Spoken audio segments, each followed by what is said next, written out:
And now, it's time for another Dice Tower review with Tom Vasel. Hey folks, today we're taking a look at the newest standalone set/expansion, Ascension: Dawn of Champions. Now, Ascension is a game that I thought was okay when it first came out. You can go, if you want to know how to play this game, and look and see at my first review, but expansions for Ascension as they've come out have really made me enjoy the game, and I'm really having a lot of fun with it. This one really interested me because it basically is this bright color. Ascension has been kind of dull and gray and nasty, and this is the Dawn of Champions. Well, that sounds exciting. And this woman on the front has 6 hands, some with swords and some with flowers. I don't even know what that means. Actually, I never know what anything in Ascension means. But let's take a look at this. We're going to be looking at this from the viewpoint of it being an expansion. Here we go.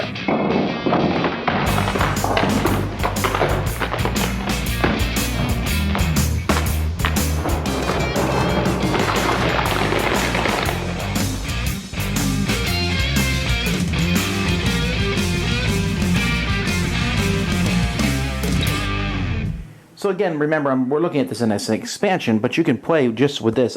This is by far my favorite board. Not because it's bright, although that helps, and I like the bright colors, but I like the artwork on it. You have the different kinds of factions in the 4 different corners, each one kind of just giving a kind of a feel to how it works. There's a place here for the honor pool, but you'll notice in the honor pool, there's going to be reputation points now, all right? Now, these are not victory points, even though they have a wreath around them. I think that was kind of a design mistake because they look like victory points, but they're not.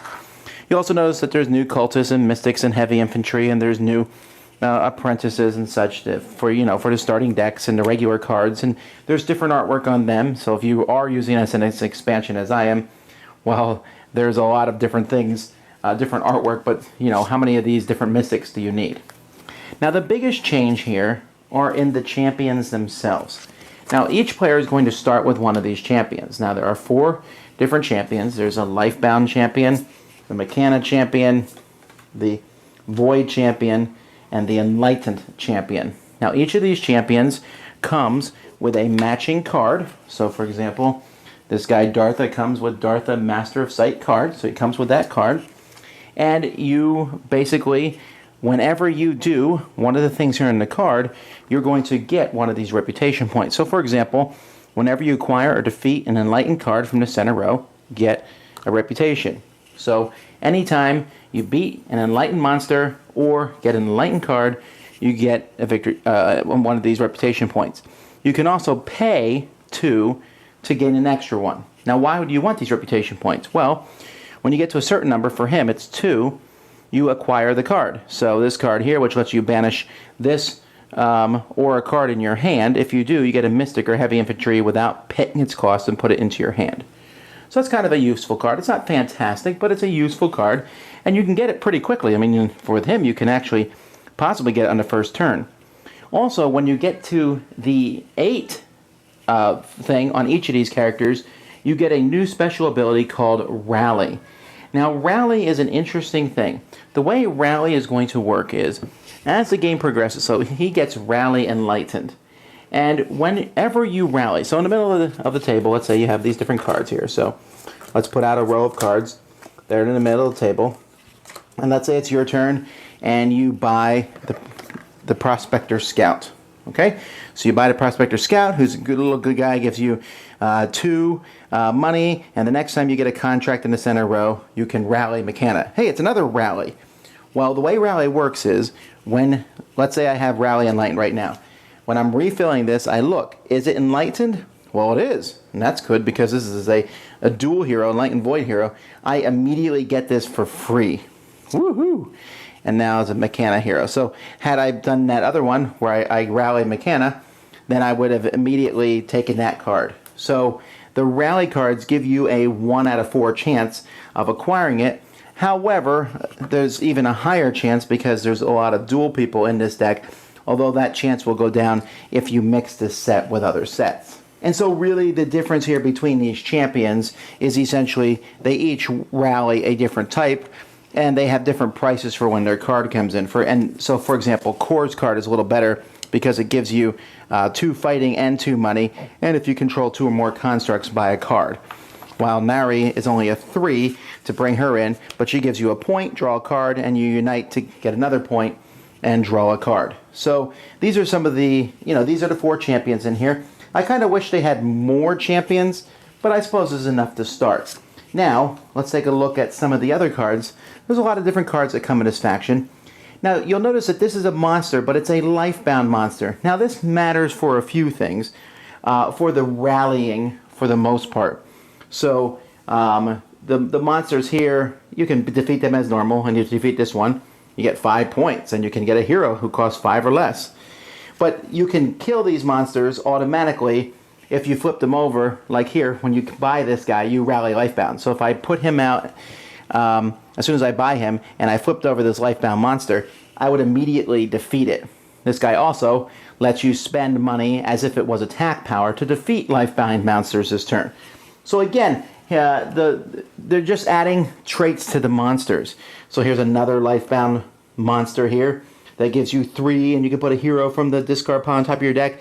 He also has, when you defeat him, you rally Lifebound in. In fact, you'll find rally on a lot of cards in this deck, and if you're only playing with Dawn of Champions, you're going to see a lot of rallying.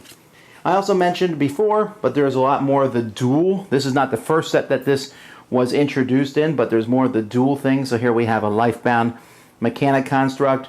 So once per turn, when I acquire a hero, or a Lifebound hero, or Mechanic Construct I can put on top of my deck. Here's a Lifebound Mechanic hero, who gives me 2.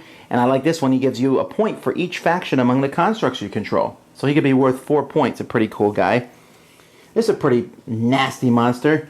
Gain 5 points, and each opponent destroys a construct they control for each construct you control. So if you control several constructs, you can really hurt your opponents. This guy here lets you acquire a hero without paying its cost. And then you gain points equal to its, you gain fame equal to its fame value, which could be pretty impressive. This one I think I like for the picture, if nothing else. And I should mention here, I think the artwork is much improved. One of the negative things I said about Ascension when I first reviewed it was that I wasn't a big fan of the artwork, and I think it's much better here. There's several cards here, like this one. Once per turn, if you play 2 or more Enlightened cards, including this one, draw a card. So if you play this plus another one, it's similar to Unite, but not the same. Here you gain 2, and if you control 2 or more constructs, get an extra 2. This is another one where I just like the theming of the card. The Premonition Bell. You can destroy this to copy the effect of a hero in the center row with cost 5 or less. I don't know how often I would use this to destroy it, but pretty impressive, though, to be able to copy an effect of anyone else on the table. Now let's take a look at some of the big cards, okay? We'll start with some big monsters. This guy gives you 4 points, and then you get 7 attacks. So you basically, when you kill him, you can immediately kill somebody else.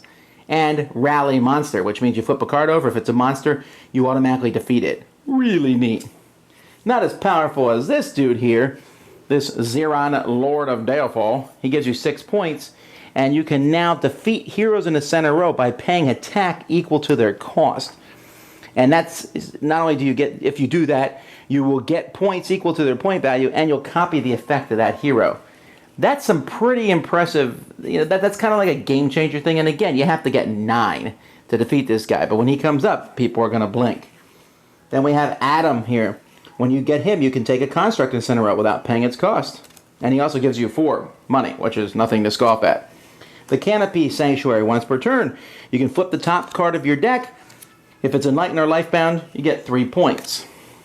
The Starlight Sanctum gives you 2 every turn, but also, when you take a hero in the center row, you can take a hero of equal or lesser cost. Get 2 for the price of 1. Here, all your constructs become all factions. Now, we've seen cards before that change all your constructs to Mechana constructs. This one changes them to all factions, which can be very useful. Then, my 2 favorite cards, the Surya Light Sword, which lets you kill a monster without paying its cost. And if it costs 7 or more, you take an extra turn. You don't need to... there's not that many monsters that cost 7 or more, but if this works, it's fun. And he also, it's a really powerful card. And then the Plasma Cannon. If you have 4 or more Mechanic constructs, you can acquire or defeat any card in the center without paying its cost. You can do that once per turn. So some very powerful cards in this set. I don't know that I would recommend this as a standalone set, and I'll tell you why. That rallying thing is something I really like, okay? I love the idea of flipping a card over and seeing what happens. Woohoo! In this set, though, there's a lot of those dual things. So when you flip a card over, instead of having a 25% chance of it working out for you, it's a greater chance. And so rallying in this set just becomes crazy. Also, like half the cards or more have rally on them. So it's rally, rally, rally, rally, flip, flip, flip, flip, flip, flip. This works much better when mixed together with other cards. Then the rally thing becomes an occasional, still really cool, still really neat idea, but not something that happens all the time. Not to mention, you can possibly win by rallying and getting a couple really powerful cards early in the game. And that can sometimes that can kind of give you the game. If you get something really powerful, like some of those final cards that I showed you, can you imagine getting those right away? I mean, like on your second turn? That would be insane, but it's possible. And if you do that, you have such a huge leg up on the competition that I think you could win. Now, the champions, I like them. I wish there was more than 4. I wish there was like 8, so they differentiate them a little more. I mean, right now they're basically like, hi, I am my faction, da da da. And they do seem modeled a little bit of the Planeswalkers from Magic, which is a fine thing to model after. And I don't mind these. They don't add much complexity to the game at all. Essentially, they're like, oh, I got a new card. Essentially, I think they give you one card that can go in your deck pretty quickly, so you kind of have a differentiated starting deck than everybody else. And I'm all in favor of that. And they also push you to concentrate on one faction, which is not a bad idea also. The artwork, as I said, has really improved in this game. It has some pretty cool cards. So I like this expansion. I don't love it as much as I think I was when I saw it, but it has a lot of good ideas. I think it works best when mixed with at least one other set, and preferably not the multi-unite one. But I think that's Realms Unraveled, which I think this one's made to go with. But I think that having this reveal effect, this turning cards over and finding them, that's a neat thing to have in the game. But I think it needs to be diluted a bit. In this set as it is, it's kind of cool, but it's crazy random. Dilute it more, I think, would spread it out and make it a much more fun thing. So I recommend this, not as a starter set, but as something for people who already have several sets and want to add some cool mechanisms. There's some neat things, great artwork, and hey, it's a yellow box. Dice Tower Judgment, approved.